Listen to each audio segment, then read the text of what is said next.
The Year of Prophecy and Edge of Fate Collector's Edition.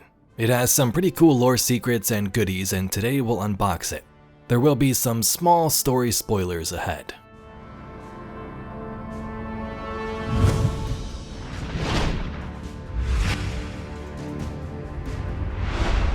So this is the Edge of Fate and Year of Prophecy Collector's Edition. It mostly has Edge of Fate related content, but there may be some pertaining to Renegades and the overall theme of this year too.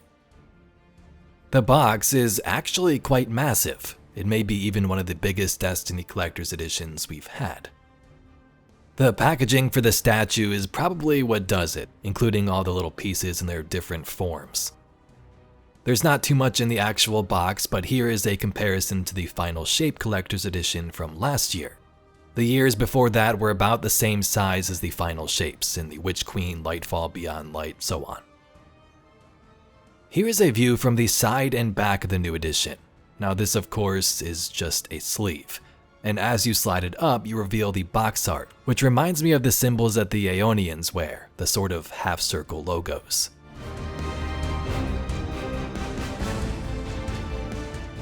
When we open the box, the first thing you'll see is instructions for how to assemble the statue with the 3 Guardian classes.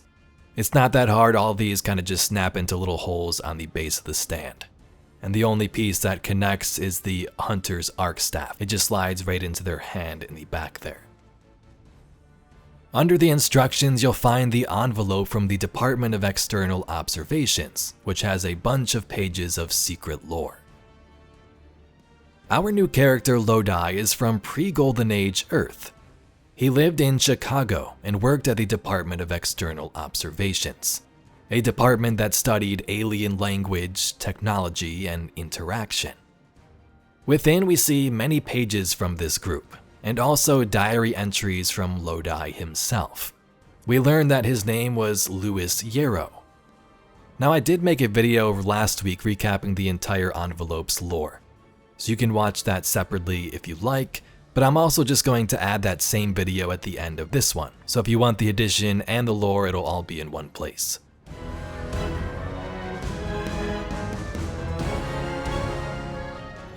Below the envelope though is a giant styrofoam box, and inside the statue, its pieces and the stranger's badge.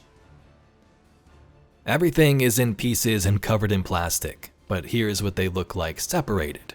Kind of funny to see the Guardians like the Hunter rolling around on their back here.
Here's a closer look at the badge, which probably belonged to Louis Yarrow.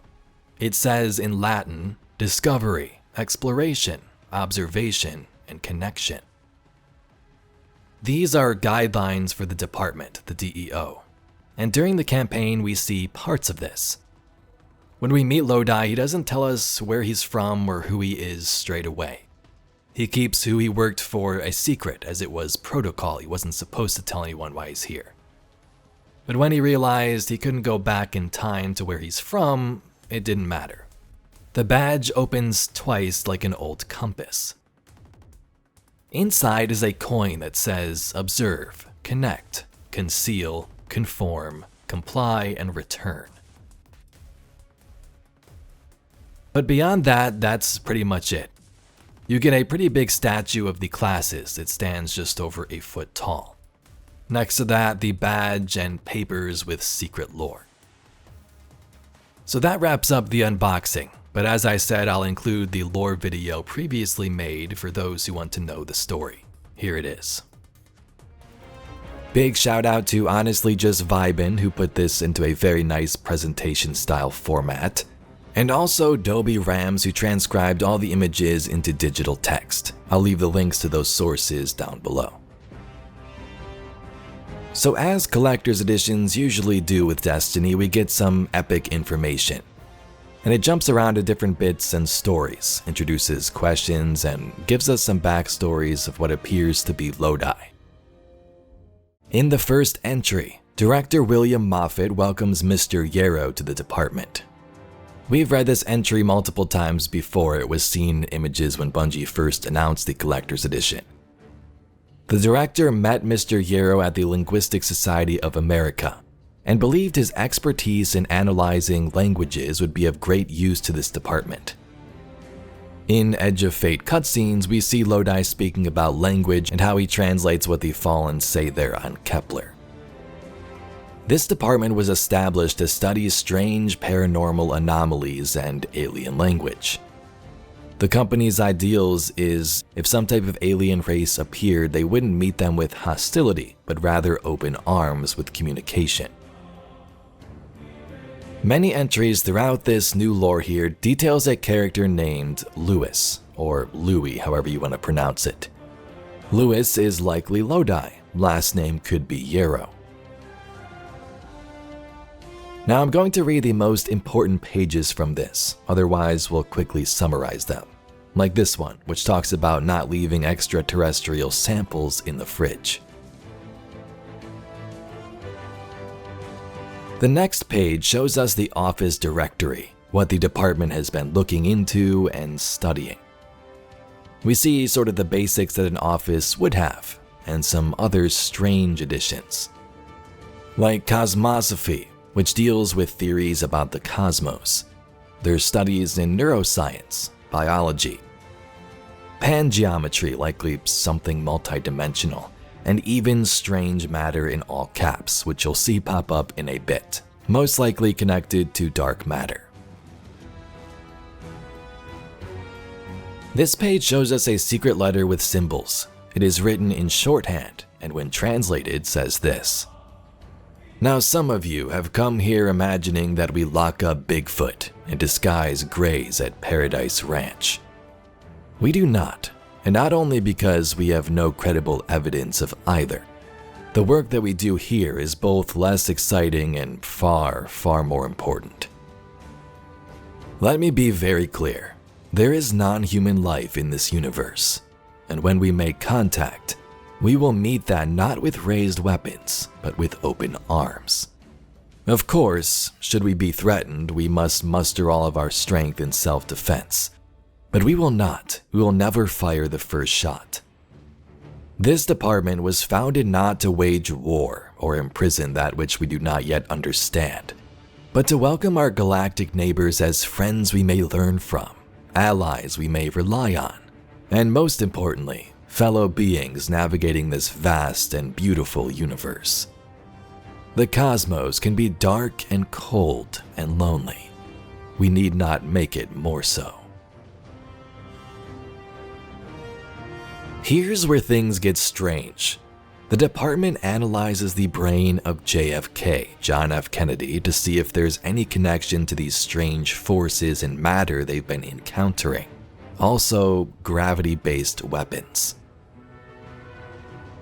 As Blank testifies, both imaging and physical examination of the brain revealed extensive disruption of the tissue. While this is expected of a gunshot wound, closer examination by our department revealed subtle patterns in the disruption. Blank and Blank concur that the pattern is indicative of tissue being pulled towards the projectile as it passed through the skull, before it was pushed outward again. This unusual behavior, Blank. Moscow, Blank, upon receiving the news. Military authorities increased security measures. This was not unusual, except in the case of research facility blank, which is still under stringent lockdown procedures. Blank, following up on my last request, has been able to recover some documentation from the facility, material to follow. Blueprints suggest that blank have succeeded in containing material comparable to our own strange matter. But incident reports describing repeated explosive failures suggest that their weaponization programs have hit roadblocks. My analysis indicates they have taken a similar path of using electromagnetic fields to direct the discharge, but they have encountered many of the same issues we have. It is my personal assessment at this time. Blank, stability required.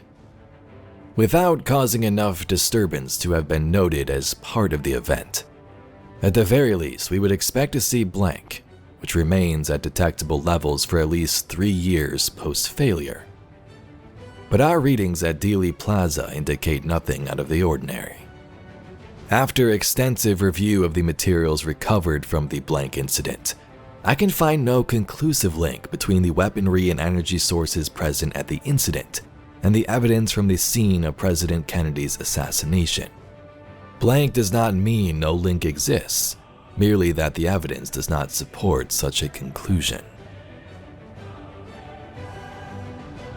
So, whoever wrote this report thinks that the JFK assassination did not involve this strange matter, alien forces, or some of these weapons. But as you see in the last line there, the door seems to be open.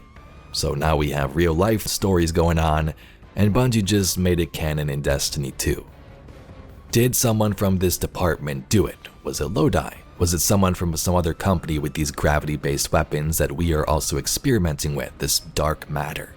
Maybe we'll find out someday in some future lore. Our last bulk of lore comes from diary entries written by Lewis, where strange things begin to happen to him. The dates here range from September 7th to September 14th. Lewis has dreams where something is trying to reach out to him in different ways, get him to answer a call. He feels like parts of his body just melt away, change to different elements, and he speaks to different versions of himself. Bad dream. Feels important. I'm walking across the main floor lobby at the office. It's night. I can see Saturn out the window. Reach the elevator. Take it down. Nobody else is here. Something is wrong with my left leg. I look down and it's suddenly made of cadmium. How do I know it's cadmium? I don't even know what that is. I know where I'm going. Break room. Sublevel 3, 6 feet up. My entire family is in the break room, and all of them are dead. I try to leave. Other leg keeps slipping down the stairs, because now it is made of mercury. It spills everywhere. Have to hop up the stairs. Remaining metal leg clangs. There's someone else in here. I think I know them, but I can't see them. Wake up. I'm fine. Thought there was someone in my room. Close the shades so I can't see the sky. September 8th. Somewhere I don't understand. Everything looks like a Rothko. I can't speak, but in the dream I know I don't have to. A group of strangers. They try to talk to me, but I don't understand them. Embarrassed, apologetic. I think I'm supposed to do something, but don't know what. They're all watching. They're talking to me, I think, but I start to vanish. My torso is turning to carbon dioxide. How do I know? I try to run, but my feet aren't touching the ground. My chest is half gone. I try to keep myself together as I also try to run, put it back. Need to be solid.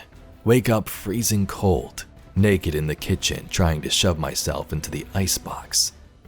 To do, make appointment with doctor in the morning. What kind of doctor helps this? September 9th. By the lake, daytime, feels like summer. There are 6 of me here, but 2 of them are wearing robes. Bathrobes? choir robes. There's someone else, just a voice. I think I know them. They tell me I'm alright. You're okay, you're safe. No matter where I am, I'll take care of you. They are speaking every language I've never heard at the same time. You are loved, child. You are needed. I hear red-winged blackbirds. Voice tells me not to be afraid. I'm supposed to take the call. They want to speak to me. My toes are in the lake and it's cold, but feels great. I'm supposed to be here. Fingers turn to carbon. Creepy. Hate that. Make it diamond instead. I do. It's easy. I want to know who called me. They need my help, and I want to help. I step farther into the lake, walk all the way in, water over my head. It's fine. Wake up standing in the middle of the street at 3 a.m. I'm not afraid, but I am certain the world ended. How do I know? Run back in, call Ben to check. He yells at me for waking the baby. I feel bad, going to try to sleep.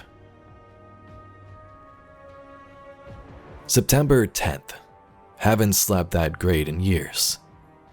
September 11th. No events. Perfect sleep. September 12th. No events. Fluke. September 13th. No events. Canceled doctor's appointment. September 14th. I thought this was done with. Woke up on the roof looking up. Climbed down the fire escape. Heard radio fax go off in the closet. The timing was worrisome. Confusing. It didn't wake me on the roof. It came on as I stepped back through the window. I didn't want to open the closet door. Could hear it printing. I turned on all the lights before I opened the door to check. The message is alarming. I think I already know I needed to be there. How did I know heading to the office? To do, reschedule doctor's appointment. Call Mr. Barbsick regarding window bars. So the 9 were trying to contact Lewis, get him to answer a call, which we likely see in the launch trailer. It seems the 9 were following this character for a very long time. We see entries like this, kind of hinting towards Lewis himself, and also like in the launch trailer we see the words 9 multiple times, some nice hints by Bungie. This page shows us some strange discoveries made by the department, including the Traveler. They detected it 50 to 60 years before it arrived in our solar system. X0192 imaging received. Object is spherical, abnormally regular. Reception reports uptake in surrounding systems. Deciphering signals in vicinity is first priority. Cosmosophy reports object is moving towards Sol system. Estimated arrival 50 to 60 years. And the last page is a letter from Lewis's brother Ben. We saw his name briefly mentioned in the diary entries above.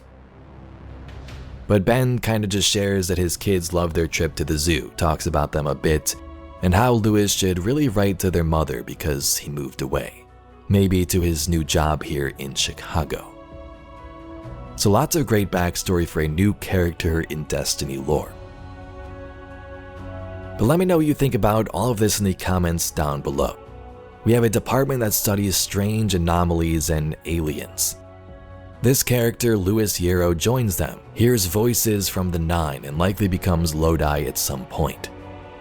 So that's, his basic story, but then there's other crazy things going on in the background.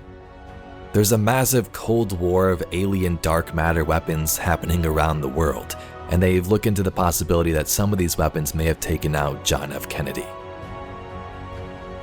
But if you'd like to see some more Destiny news, lore, and mysteries just like this video, please be sure to subscribe to the channel. I thank you very much for watching, and I'll catch you all in the next video.